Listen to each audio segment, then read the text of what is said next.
या 5 वर्षामध्ये एकही रुपयाचं काम पनवेल महानगरपालिकेने केलेलं नाही. 25 कोटीमध्ये एजन्सीने काय काम केलं? कुठल्याही घराचा त्यांनी प्रॉपर सर्वे केलेला नाही आहे. तुम्ही सभागृहात एक बोलता आणि बाहेर जनतेशी वेगळं बोलता. सभागृह नेता परेशजी ठाकूर त्यांना कुणालाही बोलून देत नाहीत.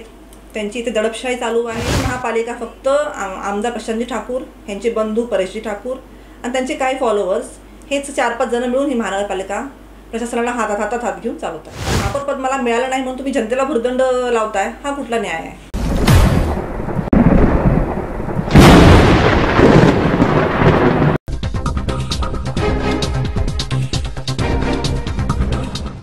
नमस्कार. मिरर महाराष्ट्राच्या ग्रेट भेट या सदरामध्ये आपलं सहर्ष स्वागत आहे.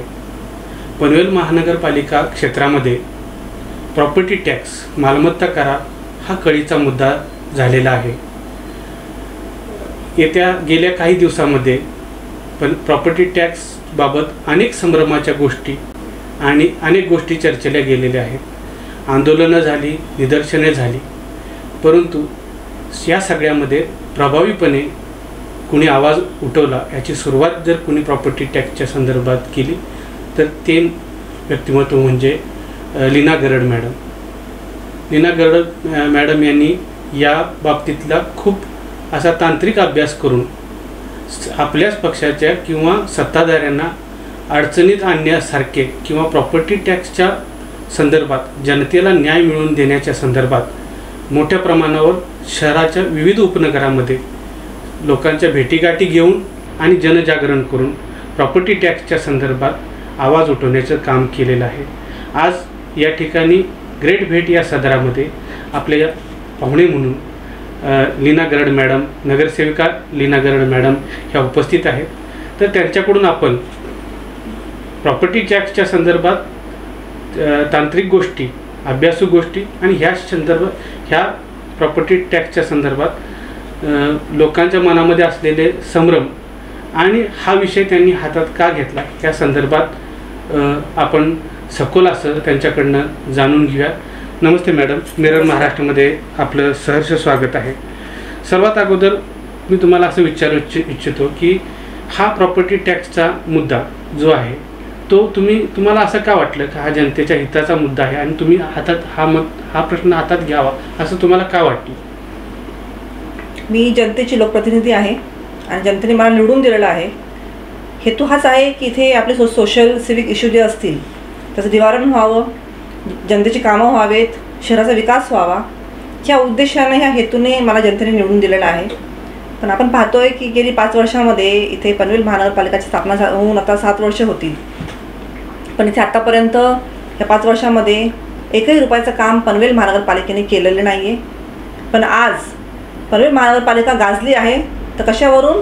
मालमत्ता करावरून. म्हणजे काम एकही दमडीचं केलं नाही आहे, पण मात्र मालमत्ता कर भरमसाठ जनतेवर लावलेला आहे. तर हे कुठेतरी अन्याय होतोय जनतेवरती, म्हणून मी आवाज उठवलेला आहे माझा. ॲक्च्युली तुम्ही ह्या सगळ्या गोष्टीचा पूर्ण सखोल अभ्यास केलेला आहे. जनतेपर्यंत कशा प्रकारे कायदा काय म्हणतो ह्या सगळ्या गोष्टी केलेल्या आहेत. तर खरोखर जनतेला एक वेळा करून दे की महानगरपालिकेमध्ये मालमत्ता कर लावण्याचा अधिकार कोणाला असतो आणि ॲक्च्युली कुठला राजकीय किंवा कुठला राजकीय नेता ह्याच्यामध्ये इंटरफेअर करून ह्या सगळ्या गोष्टी घडलेल्या आहेत का? या संदर्भात उघडपणे काय स्पष्ट तुमचं मत मांडण्याचे किंवा मांडू शकता का?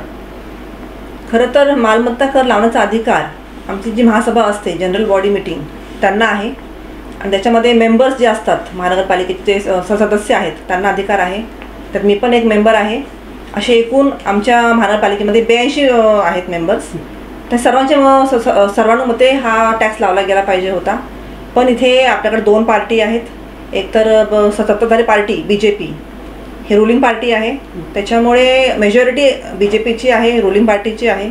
आणि आमचे जे सभागृह नेता जे आहेत त्यांना अधिकार आहे की टॅक्स किती लावायला पाहिजे किती नाही. पण त्यांनी आमची परवानगी घेऊन, आमची संमती घेऊन, सर्वांची संमती घेऊन हा प्रपोजल महासभेमध्ये आणला गेला पाहिजे होता. पण तसं काही झालेलं नाही आहे. इथे सभागृह नेत्यांनी स्वतः हा प्रपोजल अप्रूव्ह केला. आम्हाला कुणालाही विचारला नाही की टॅक्स दर किती असायला पाहिजे, वार्षिक भाडे मूल्य दर किंवा रेट किती असायला पाहिजे. कुठल्याही गोष्टीचा अभ्यास न करता हा डायरेक्ट आमच्या महासभेमध्ये विषय आला आणि त्यांनी अप्रूव्ह करून घेतला. तर कुठेतरी हा आमच्यावरती दडपशाही आणून, आमच्यावर एक पाबंदी आणून चुकीच्या पद्धतीने हा टॅक्स अप्रूव्ह करून घेतलेला आहे. महानगरपालिका, असा प्रश्न येतो की महानगरपालिकेच्या आयुक्तांना तो अधिकार आहे का, किंवा त्यांनी त्यावेळी भूमिका घ्यायला पाहिजे होती, असं त्याविषयी तुमचं काय म्हणणं? म्हणजे महानगरपालिका आयुक्तांना त्याचा अधिकार आहे का, हे आधी जनतेला कळू दे. हे बघा, जेव्हा पनवेल महानगरपालिका स्थापना होते तेव्हा टॅक्स हा लागतोच. म्हणजे कुठली महापालिका जेव्हा येते, नव्याने येते, तेव्हा हा कर आपल्याला द्यावाच लागतो. पण कर लावताना किती लावला गेला पाहिजे हा तुम्ही आधी आपल्या महासभेमध्ये ह्याचा निर्णय घेतला पाहिजे आणि प्रस्ताव पास झाला पाहिजे. तर मालमत्ता कर लावण्याचा अधिकार प्रशासनाला आहे, पण तो रेट, टॅक्स रेट किती असायला पाहिजे ह्याचा अधिकार जो आहे तो आमच्या जनरल बॉडी मिटिंगला आहे. आता मी ज्यावेळेला ह्या सगळ्या प्रक्रियेचा मी अभ्यास करतो त्यावेळी मला असं लक्षात येतं की ज्या तारखेला, म्हणजे मागे तुमच्या पण इंटरव्ह्यू मी बघितल्या अन्य ह्या सगळ्या गोष्टी पाहताना, ज्या तारखेला म्हणजे त्याचा काय अभ्यास केला तुम्ही की कुठल्या तारखेला असा मालमत्तेचा कराच्या विषयी ठराव झाला पाहिजे किंवा इम्प्लिमेंटेशन झालं पाहिजे, त्याच्यामध्ये पण तफावत झाली आहे. तर ते तसं काय आहे का, किंवा कोणत्या तारखेला लावला गेला पाहिजे किंवा त्याची चर्चा झाली पाहिजे असं? महानगरपालिका अधिनियमनुसार, म्हणजे पनवेल म्युनिसिपल कॉर्पोरेशन ॲक्टनुसार आपल्याकडे वेगळे कलम आहेत. कलम 99 ह्या कलमाप्रमाणे जेव्हा कुठलीही महापालिका नव्याने तयार होत असते त्यावेळेस ती पूर्वी आधी ग्रामपंचायत होती. ग्रामपंचायतीचा जो कर आहे, जो दर आहे, तो दर आकारला गेला पाहिजे पहिल्या वर्षी, आणि दुसऱ्या वर्षी 20% दर आकारला पाहिजे, तिसऱ्या वर्षी 40% दर आकारला पाहिजे, चौथ्या वर्षी 60%, पाचव्या वर्षी 80%, मग 100%. अशा प्रकारे हे मालमत्ता कराचे दर आकारले गेले पाहिजे. हे 129 अ कलमानुसार असे दर लावले गेले पाहिजे होते. आता मी हे सगळं पाहिलं की मागं तुमचं एक आर्टिकल न्यूजपेपरमध्ये मी वाचलं की त्याच्यामध्ये तुम्ही असं म्हणताय की खारघर नोड असेल, तळोजा, कामोटा, ह्याचं रेंटल व्हॅल्युएशन म्हणजे मूल्यांकन हे वेगळं असलं पाहिजे, आणि अन्य सिडकोच्या एरियाचं वेगळं असलं पाहिजे, आणि अन्य महानगरपालिकेचं वेगळं असलं पाहिजे. ह्याचं जरा जनतेला व्यवस्थित ॲन्सरिंग जर झालं, त्यांना जर कळलं की आपण कुठल्या ह्याच्यामध्ये येतो, आणि खारघर, तळोजा किंवा सिडको इन्फ्लुएन्स झोन त्याच्यामध्ये कराची पद्धती काय असली पाहिजे, किंवा अन्य ह्याच्यामध्ये काय आहे, ह्याच्या संदर्भात जरा जनतेचं जर क्लॅरिफिकेशन तुमच्या माध्यमातून झालं विस्तारीकरण तर बरं होईल. ॲक्च्युली एरिया वाईज जो मालमत्ता कर आहे तो वेगळा असायला पाहिजे, कारण वार्षिक भाडे मूल्य दर प्रत्येक एरियाचं वेगळं असतं. समजा तुमचं घर असेल, तुमची बिल्डिंग जर मोठं टॉवर असेल आणि ते स्टेशनला लागून असेल किंवा अगदी जवळ असेल स्टेशनच्या, तर त्याचं वार्षिक भाडे मूल्य दर जास्त असायला पाहिजे. आणि समजा कुठली बिल्डिंग लांब असेल, रिमोटेड एरियामध्ये असेल, तर तिकडलं वार्षिक भाडे मूल्य दर कमी असायला पाहिजे. पण तसं काय झालेलं नाही आहे. इथे पनवेल महानगरपालिकेने सरसकट सगळ्यांना एकसारखाच दर लावलेला आहे. स्वप्नपूर्तीमधली बिल्डिंग असू दे, किंवा वास्तुविहार सेक्टर 16 असू दे, किंवा उत्सव चौक किंवा हिरानंदनी असू दे, खारघरमधील हे सर्व ठिकाणी वार्षिक भाडे मूल्य दर वेगळा असायला पाहिजे. पण महानगरपालिकेने एकसारखा दर लावलेला आहे, म्हणजे जे गरीब आहेत त्यांनाही तोच दर, श्रीमंत आहेत त्यांनाही तोच दर. म्हणजे अशा प्रकाराने चुकीच्या पद्धतीने हे सर्वे केलेलं आहे.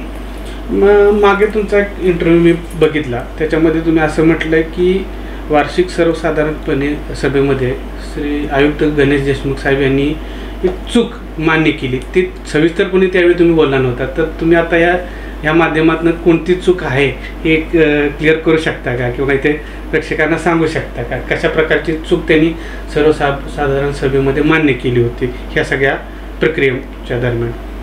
पनवेल महानगरपालिका अधिनियमनुसार कलम 99 प्रमाणे कुठलाही दर किंवा मालमत्ता कर लावताना समजा आर्थिक वर्ष तुमचं 2016-17 असेल, तर त्या आर्थिक वर्षाचा जो मालमत्ता कर आहे तो तुम्ही 20 फेब्रुवारी 2016मध्येच, त्या वर्षाच्या 2016मध्येच तुम्ही तो अप्रूव्ह करून घेतला पाहिजे महासभेमध्ये. त्याचप्रमाणे समजा तुमचं आर्थिक वर्ष 17-18 असेल तर तुम्हाला ते 20 फेब्रुवारी 2017पर्यंत अप्रूव्ह करून घेतला पाहिजे महासभेमध्ये. अशा प्रकारे कुठल्याही 20 तारखेला 20 फेब्रुवारीला तो पास करून घेतला पाहिजे होता. पण ह्या 2 वर्षामध्ये म्हणजे 17-18मध्ये आणि 18-19मध्ये या 2 वर्षामध्ये आयुक्तांनी कुठलाही मालमत्ता कराचा विषय घेतलेलाच नाही आहे महासभेमध्ये. त्याने डायरेक्ट विषय घेतला तो 17 जानेवारी 2019मध्ये. मग त्यांना हे पूर्वलक्षी लावण्याचा इथे अधिकार नाही आहे. ही महानगरपालिका जेव्हा स्थापन झाली त्यावेळी अगोदर इथे ग्रामपंचायती होत्या. मग एखादे गाव किंवा एखादा एरिया ग्रामपंचायतमधून महानगरपालिकेमध्ये जातो, तर त्या संदर्भात कायदा काय सांगतो की लोकांना काय फॅसिलिटी मिळाल्या पाहिजेत किंवा समाविष्ट करत असताना त्याच्या काहीतरी कायदेशीर गोष्टी असतील की ज्या अजूनपर्यंत जनतेला कळलेल्या नाही. तर जरा थोडक्यात ह्या संदर्भात म्हणजे तुम्ही सांगू शकता का की ज्या वेळेला ग्रामपंचायत होती ती महानगरपालिकेमध्ये समाविष्ट ज्या वेळेला होतं आपण, तर त्यावेळी काय गोष्टी झाल्या पाहिजेत किंवा कायदा त्याविषयी काय सांगतो याविषयी जरा सविस्तर सांगू शकाल का तुम्ही? महानगरपालिका जेव्हा स्थापन होते तेव्हा ती नवीन असते आणि पूर्वी जी ग्रामपंचायत असते आपली ती जुनी झालेली असते आणि आता ती डिझॉल्व्ह होते. त्यावेळेस आपल्याला महानगरपालिकेने जो मालमत्ता कर लावला गेला पाहिजे तो जो आपला पहिला ग्रामपंचायतीचा दर होता त्याच दरानुसार लावला गेला पाहिजे. कारण तुमची नवीन महानगरपालिका आहे, तुमच्याकडे कुठली विकास कामं झालेली नाही आहेत, सुरुवात तुमची होते, तर अशा वेळेला आपल्याला तो कायदा सांगतो 129 की त्याप्रमाणे जो दर पहिला होता तुम्ही तोच दर आम्हाला लावा. नंतर तुम्ही 20%, 40%, 60%, 80%, मग 100% 5 वर्ष पूर्ण झाल्यावर तुम्हाला लावण्याचा अधिकार आहे. हे सगळ्या आपण प्रक्रिया मी स्वतःसुद्धा ह्या बघतोय. तर प्रॉपर्टी टॅक्स जो आहे तो 6 वर्षापूर्वीचा लावलेला आहे. इतक्या त्यामध्ये घोळ आहेत की ती बिल्डिंगच 6 वर्षापूर्वी अस्तित्वात नव्हती, ती इमारत तरीसुद्धा त्याच्यामध्ये लावलेला आहे. हा एक प्रश्न की म्हणजे तो कारभार महानगरपालिकाचा. आणि ह्याशिवाय महानगरपालिकेमध्ये हा प्रस्ताव म्हणजे करत असताना, मंजूर करत असताना कित्येक वेळा तो मंजूर झाला आणि अनेक वेळा नामंजूर झाला, अशा प्रकारच्या बातम्या आल्या. तर त्या संदर्भात किती वेळा हा सगळा म्हणजे झाला प्रकार आणि परत तो नामंजूर झाला, तर ह्याच्याविषयी जरा, ह्या दोन्ही कॉम्बिनेटिव्ह क्वेश्चन आहे हा, तर त्याविषयी जरा सविस्तर जनतेला काय सांगता येईल? कुठल्याही महानगरपालिकेला मालमत्ता कर लावताना तर दर किती असावा, किमान दर आणि कमाल दर, मिनिमम आणि मॅक्झिमम, हे त्यांना लावण्याचा अधिकार असतो. पण आता आपण पाहतोय की या कोरोना काळामध्ये जेव्हा जनतेची एवढी आर्थिक आणि पिळवणूक होते, त्यांचे सगळे धंदे बुडालेले आहेत, जॉब्स गेलेले आहेत, अशा काळामध्ये तुम्ही जनतेला कमाल दर, मॅक्झिमम रेट तुम्ही लावताय, हे खूप चुकीचं आहे. आणि खरं सांगायला गेलं तर इथे जे 6 वर्षापूर्वीचा टॅक्स लावलेला आहे त्याच्यामध्ये ह्यांनी एक एजन्सी नेमलेली आहे. कारण की महानगरपालिकेकडे कुठली स्टाफ नाही आहे, त्यांची आस्थापना खूप छोटी आहे. त्यामुळे त्यांनी एक कुठली नागपूरची एजन्सी नेमली आणि त्या एजन्सीने 36 कोटी रुपये त्या एजन्सीला देण्यात आलेले आहेत. आणि त्या एजन्सीने सर्वे, असं रॅन्डम सर्वे केलेला आहे, प्रॉपर सर्वे केलेला नाही आहे. जिथे जे बिल्डिंगमध्ये लोक राहायलाच आलेली नाही आहेत त्या बिल्डिंगचा पण त्यांनी कर लावून दिलेला आहे. म्हणजे अशा पोरखेळ हा चालू आहे महानगरपालिकेमध्ये आणि चुकीचा सर्वे केलेला आहे. तुम्हाला याच्यामध्ये कुठेतरी भ्रष्टाचाराचं काय असं म्हणजे तसा तुम्हाला म्हणायचा संदर्भ आहे का? किंवा खूप मोठा चालू आहे भ्रष्टाचार ह्याच्यामध्ये. कारण 36 कोटी जो कॉन्ट्रॅक्ट दिलं होतं ते एजन्सीला, 36 कोटीमध्ये एजन्सीने काय काम केलं? कुठल्याही घराचा त्यांनी प्रॉपर सर्वे केलेला नाहीये. खाली सिक्युरिटी गार्ड असतो, त्याला विचारलं की ह्याचं किती भाडं असेल, तर तो सांगेल 5-6 हजार, तो त्यांनी लिहून घेतला. म्हणजे प्रॉपर सर्वे कुठेही झालेला नाहीये. फक्त 2 बिल्डिंग त्यांनी मोजले असतील प्रॉपरली, कार्पेट एरिया. समजा आता आपली एक बिल्डिंग आहे, त्या बिल्डिंगमध्ये 2 फ्लॅट असतील, तर एका फ्लॅटला जो रेट आहे दुसऱ्या फ्लॅटला वेगळा रेट आहे. म्हणजे एरिया पण त्यांनी चुकीचा मोजलेला आहे. असं कधीच होऊ शकत नाही की एका बिल्डिंगमध्येच 2 फ्लॅट वेगळे वेगळे असतील आजूबाजूचे, असं होणार नाही. तर त्यांना पण वेगळे वेगळे रेट लावलेले आहेत. म्हणजे इतक्या चुका आहेत त्या सर्वेमध्ये, भरपूर चुका आहेत. महानगरपालिकेच्या या सगळ्या प्रॉपर्टी टॅक्सच्या संदर्भात मी ज्या वेळेला विभागीय कार्यालयात तिथे गेलो होतो, तर त्यांनी एक 4 झोन केलेले आहेत. मला आजपर्यंत आणि जनतेला पण अजून कळलेलं नाही की ती 4 झोन काय आहेत आणि कशावरनं ते त्यांनी लावलेले आहेत.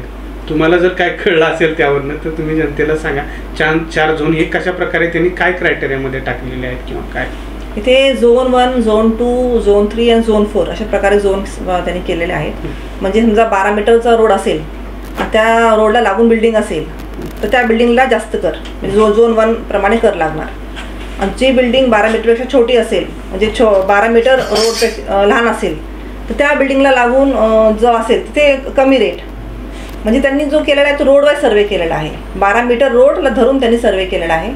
पण ह्या चुकीचा आहे. कारण की आपण बघाल तर आमच्या इकडे खारघरमध्ये हिरानंदानी सगळ्यात मोठी बिल्डिंग आहे, टॉवर आहेत, त्यांच्या बाजूला सर्व्हिस रोड जातो. म्हणजे तो 12 मीटरपेक्षा खूप कमी आहे, तरी त्यांना टॅक्स रेट कमी लावलेला आहे. पण जो BODP एरिया आहे, मिडल क्लास, म्हणजे मिडल क्लास जिथे राहतात त्या एरियामध्ये तिथे रोड 12 मीटरपेक्षा जास्त आहे. तर त्या रोडला लागून जे बिल्डिंग आहेत त्यांना जास्त रेट लावलेले आहेत. म्हणजे कुठेतरी तुम्ही मिडल क्लास लोकांना जास्त रेट लावताय आणि हायराईज टॉवरला कमी रेट लावताय. म्हणजे अगेन तोच ते कॉन्ट्रॅक्ट दिलं आणि तांत्रिक गोष्टी व्यवस्थित झाल्या, सर्वे म्हणजे त्यांचा अभ्यास पूर्ण नाहीये आणि त्यामुळे जनतेचं नुकसान होतं. क्रायटेरिया चुकीचा आहे, म्हणजे झोन वाईज क्रायटेरिया जो लावला तो चुकीचा आहे त्यांचा.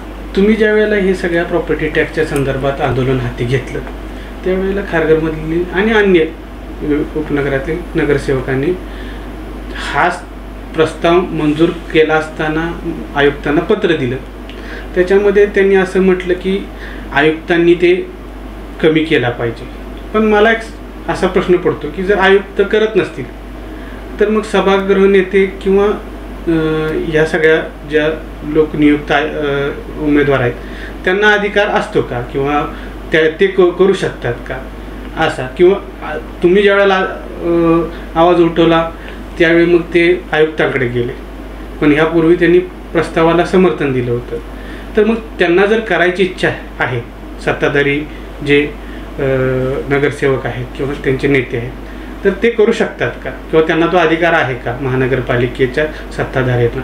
असा प्रशासनाला अधिकार आहे मालमत्ता कर वरती वार्षिक भाडे मूल्य दर आकारण्याचा, पण वार्षिक भाडे मूल्य दर आकारण्याचा अधिकार प्रशासनाला आहे, पण तो रेट किती ठेवायचा, टॅक्स रेट, तो अधिकार आहे जनरल बॉडी मिटिंगला. समजा प्रशासन आपलं कमी करत नसेल तर जनरल बॉडी मिटिंगमध्ये सभागृह नेते आणि तिकडले जे मेंबर आहेत त्यांना अधिकार आहे की टॅक्स रेट जो आहे तो कमी करा. जर आपलं दर कमी होत नसेल तर तुम्ही टॅक्स रेट कमी करा. तुम्ही उगीच दाखवता जनतेला की बघा आम्ही सांगतोय आयुक्तांना पण आयुक्त काम करत नाही, ते चुकीचं आहे. तुम्ही दिशाभूल करता जनतेची. तुमचा अधिकार असताना, तुमच्या हातात असताना तुम्ही दाखवता जनतेला की आमचं प्रशासन आमचं ऐकत नाही. आणि इथे काय झालेलं आहे आता मध्ये, तर आम्ही जेव्हा पहिल्या फेब्रुवारी महिन्यामध्ये जेव्हा नोटीस आली सर्वांना, त्यावेळेस रेट जास्त होता, पण आम्ही आंदोलन केल्यामुळे, आवाज उठवल्यामुळे, ऑब्जेक्शन्स रेज केल्यामुळे कुठेतरी त्यांनी 30% डिस्काउंट देऊन वार्षिक भाडे मूल्य दरामध्ये त्यांनी परत 6 एप्रिलला जनरल बॉडी मीटिंग घेतली आणि त्याच्यामध्ये 30% डिस्काउंट मान्य केला. पण माझं म्हणणं असं आहे, जेव्हा भाजीची किंमतच तुमची 10 रुपये आहे आणि तुम्ही सांगताय 100 रुपये, त्यात आम्हाला डिस्काउंट देतात 30%, ह्याला काय अर्थ आहे का? अशा प्रकारे महापालिका जनतेची दिशाभूल करते, जनतेला लुटते. मधल्या काळामध्ये सभागृह नेते परेश ठाकूर यांनी पण ते मीडियासमोर सांगितलं होतं की आम्ही सर्व्हिस टॅक्स म्हणजे सिडकोचा सर्व्हिस टॅक्स तो रिटर्न करू, पण त्याच्यावर नंतर काय इम्प्लिमेंटेशन झालं नाही. ॲक्च्युली जी गोष्ट, मग त्यावर तुमचा रिप्लाय आला की जनतेने जी गोष्ट मागितलीच नाही ती, असं तुमचं म्हणणं होतं की जनतेने जी गोष्ट मागितलेलीच नाही, सर्व्हिस टॅक्स रिटर्न मागितलेलाच नाही, तो नकोच आहे. तर त्या संदर्भात थोडंसं विस्तृत तुम्ही सांगा की सर्व्हिस टॅक्स रिटर्न तर त्याच्यावर अंमलबजावणी दिसत नाही, तर त्या संदर्भात थोडंसं त्याच्यावर प्रकाश टाकता येईल का? खरं तर हा दुहेरी कर आहे, आम्ही ह्याला डबल टॅक्स म्हणतोय, कारण की कलम 131 आणि 132 नुसार कधीही एकच सेवाला, म्हणजे सेवा आता आपल्याकडे समजा स्ट्रीट लाईट्स आहेत, गार्डन डेव्हलपमेंट आहे, इथे फुटपाथ आहेत, वॉटर सप्लाय आहे, अग्निशमन आहे, ड्रेनेज आहे, फुटपाथ आहे, रोड आहे, सुधार आहे, डेव्हलपमेंट आहे, त्या सर्व गोष्टीसाठी टॅक्स आपला किंवा सर्व्हिस चार्ज एकच लागत असतो. सेवा आपल्याला एक मिळते तर आपल्याला टॅक्स पे एकच लागला पाहिजे. पण एकाच सेवेला दोन्ही कंपनी म्हणजे सिडको पण आणि महानगरपालिका पण चार्ज करते, तर कुठेतरी दुहेरी कर आपल्याला का, असा माझा प्रश्न आहे. हा दुहेरी कर आम्ही का मान्य करायचा? तर आजच्या तारखेला पाहतोय आपला सिडको, आपला जो खारघर, कळंबोली, खंदा कॉलनी, कामोठे, नवीन पनवेल, हा संपूर्ण नोड जे आहेत हे संपूर्ण सिडको अंडर आहेत. आतापर्यंत वॉटर सप्लाय म्हणा, स्ट्रीट लाईट्स म्हणा, रोड्स, ड्रेनेज, STP हे सर्व आपल्याला सिडको प्रोव्हाइड करते. आणि सिडको ही सेवा देत असताना महानगरपालिका हे आम्हाला ह्याच्यावरती, ह्या सगळ्या सेवावरती दर का करते? तर हा दुहेरी कर आम्हाला मान्य नाही आहे. आणि कुठेतरी आता आम्ही ह्या डबल टॅक्सला विरोध केल्यामुळे सभागृह नेते आणि बाकीचे नगरसेवक हे सांगतायत की आपण हे सिडकोचे सर्व्हिस चार्ज परत करू. कसं करणार परत? सिडको एक वेगळी ऑथॉरिटी आहे, डेव्हलपमेंट कंपनी आहे. सिडको म्हणजे सिटी आणि इंडस्ट्रियल डेव्हलपमेंट कॉर्पोरेशन, आणि त्यांना अधिकार आहे तो घेण्याचा सर्व्हिस चार्ज. का त्यांनीच आपल्याला सेवा दिलेली आतापर्यंत, त्यांनी का परत करावी, त्यांना का परत त्यांच्याकडून घ्यावी? ह्याला काय बेसच नाही आहे. प्रॅक्टिकली चुकीचं आहे. ही सगळं आंदोलन हातात तुम्ही घेतलं आणि या सगळ्या गोष्टीचा ज्या वेळेला गाजावाजा झाला आणि जनतेमध्ये तुमचा ज्यावेळेला चेहरा दिसायला लागला, त्यावेळेला सत्ताधाऱ्यांच्याकडून असा आरोप झाला की तुम्ही सभागृहात एक बोलता आणि बाहेर जनतेशी वेगळं बोलता, किंवा त्यांचा सरळ असा आरोप होता की ज्या वेळेला हा प्रस्ताव पारित झाला किंवा ठराव मंजूर झाला त्यावेळी तुम्ही स्वतः याला मंजुरी दिली होती, परंतु सभागृहाच्या बाहेर तुम्ही मीडियाशी किंवा जनतेशी वेगळं बोलताय, अशा प्रकारचे आरोप त्यावेळी लावण्यात आले.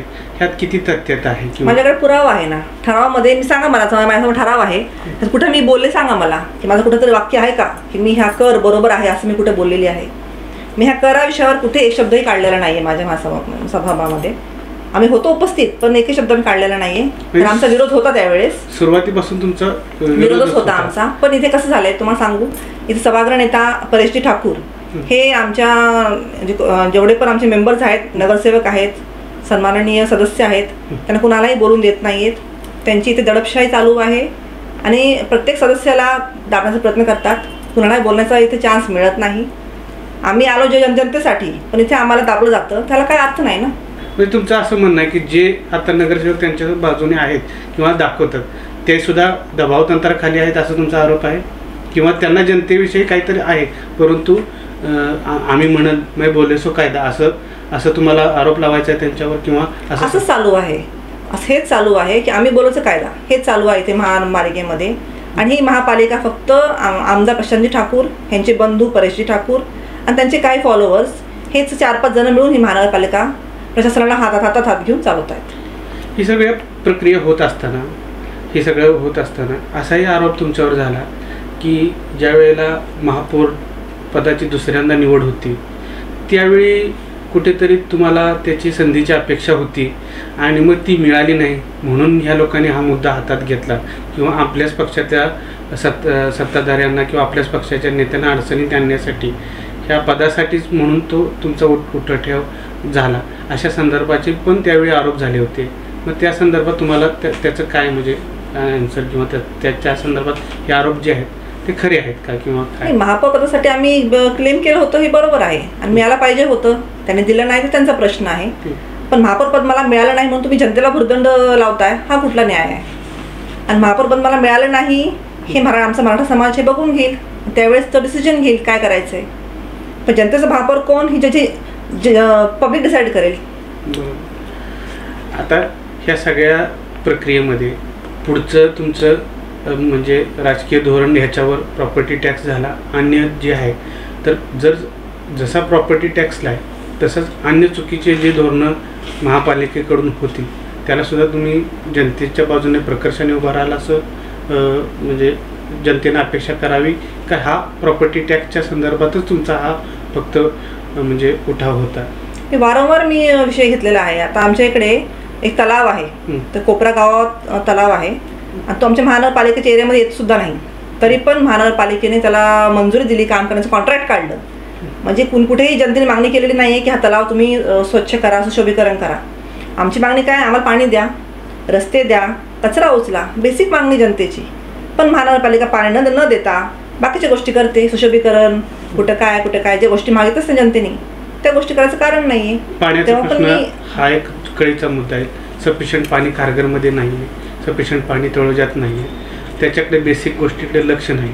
तर त्या संदर्भात सुद्धा सभागृहात आणि सभागृहाच्या बाहेर तुम्ही आवाज उठवाल का? किंवा वारंवार आम्ही आवाज उठवतोच आम्ही आवाज.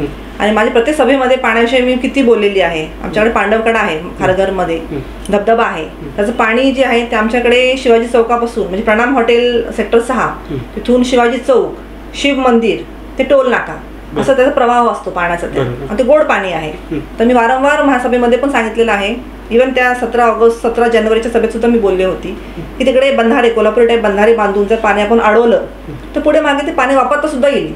तर पाण्याची एवढी समस्या आहे सेक्टर 12 सारख्या एरियामध्ये, तिथे आपण ते करू शकतो. पण महापालिकेला अशा गोष्टीत इंटरेस्ट नाही आहे.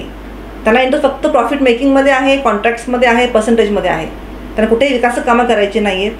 कारण इतकं सुंदर आपल्याकडे तर पांडवकडेच पाणी येतं आहे, गोड पाणी आहे. त्याला जर आपण असे बंधारे बांधले तर आपल्याला पुढे मागे पाणी वापरता येईल ते कुठल्याही गोष्टीसाठी. तुम्ही आता या प्रश्नाचं उत्तर देत असताना कॉन्ट्रॅक्टर हा शब्द वापरला. मागं तुमचं एक आर्टिकल अगदी हायलाईट झालं होतं की महानगरपालिका हा कंत्राटदारांचा अड्डा झालेला आहे. तो तशा संदर्भातलं का तुमच्या मनामध्ये भावना आली की हा कंत्राटदारांचा अड्डा होतोय किंवा काय प्रकारचा कारभार तिथे चालू आहे की जेणेकरून तुम्हाला असं म्हणावंसं वाटलं की हा कंत्राटदारांचा अड्डा आहे किंवा तुम्हाला आताच सांगितलं मी, ते एका तलावाचं सुशोभीकरणाचं काम दिलेलं होतं. कारण असताना आम्ही मागणीच केलेली नाही. आमची मागणी आहे फक्त आम्हाला बेसिक ॲम्युनिटीज, बेसिक फॅसिलिटीज तुम्ही द्या, जे आपल्याला गरजेचे आहेत ते द्या तुम्ही आम्हाला. आता आम्हाला पाण्याची गरज आहे तर तुम्ही डॅम परचेस करा ना. जसं गणेश नाईक साहेबांनी नवी मुंबईमध्ये डॅम परचेस केलं आणि पाणी दिलं नवी मुंबईच्या लोकांना. तुम्ही का देत नाही आमच्याकडे डॅम परचेस करून पाणी? ही आमची मागणी आहे. कचरा व्यवस्थित उचला, झाडू दोन टाईम मारा, खारघर पनवेल स्वच्छ ठेवा, ही मागणी आहे आमची. जनता म्हणत नाही की आम्हाला सगळं लगेच पाहिजे, पण तुमची जी जनतेची जी मागणी आहे ते तुम्ही पूर्ण करा ना. तर ते राहायला बाजूला. आणि बाकीच्या गोष्टी महानगरपालिका म्हणजे म्हणून त्यांना इंटरेस्ट, मी ते क्लिअर कट सांगेल तुम्हाला, स्पष्ट सांगते की त्यांना इंटरेस्ट जो आहे फक्त कॉन्ट्रॅक्ट्स घेण्यामध्येच आहे. सत्ताधारी प्रशासन दोघं हातात हात घालून एकमेकांना मदत करतात, त्यांची मिलीभगत आहे.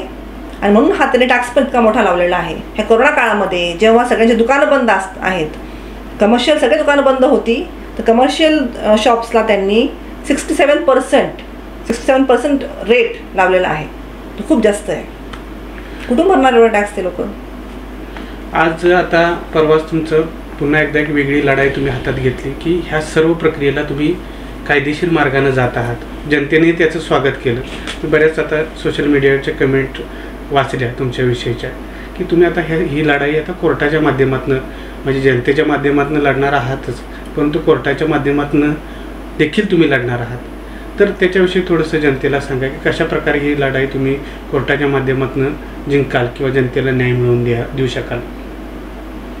जनतेने आधी प्रत्येक गोष्टीला इथे आंदोलन केले. असं आम्ही कामोठ्याला आंदोलन केले, कळंबोलीला केले, तळोजाला पण आंदोलन झालं. म्हणजे जनता म्हणजे खूप आक्रोश आहे, संताप आहे की इतका भरमसाठ मालमत्ता कर, ज्याला आपण म्हणू शकतो जिझिया कर लावलेला आहे पनवेल महानगरपालिकेने. आणि जनतेने ह्याला विरोध पण केलेला आहे. तरीसुद्धा महानगरपालिका कुठे जुमानत नाही आहे, कुठे वाकत नाही आहे. अजून पण त्यांचा हिटलरशाहीपणा चालूच आहे. त्याच्यामुळे आता आम्हाला जो नेक्स्ट स्टेप आमची असेल की ती कोर्टात जाण्याची. आणि लिगली आम्ही आता कोर्टात जातो आहे आणि सर्व मुद्दे घेऊन आता आम्ही पनवेल महानगरपालिकेला हे पण दिली आहे, नोटीस पण दिलेली आहे शुक्रवारी. आता नोटीस देऊन आम्हाला 7 दिवस पूर्ण झाले की आम्ही आता या बॉम्बे हायकोर्टामध्ये लिगली प्रोसेस करून आपण जजांनी याचिका दाखल करणार आहोत.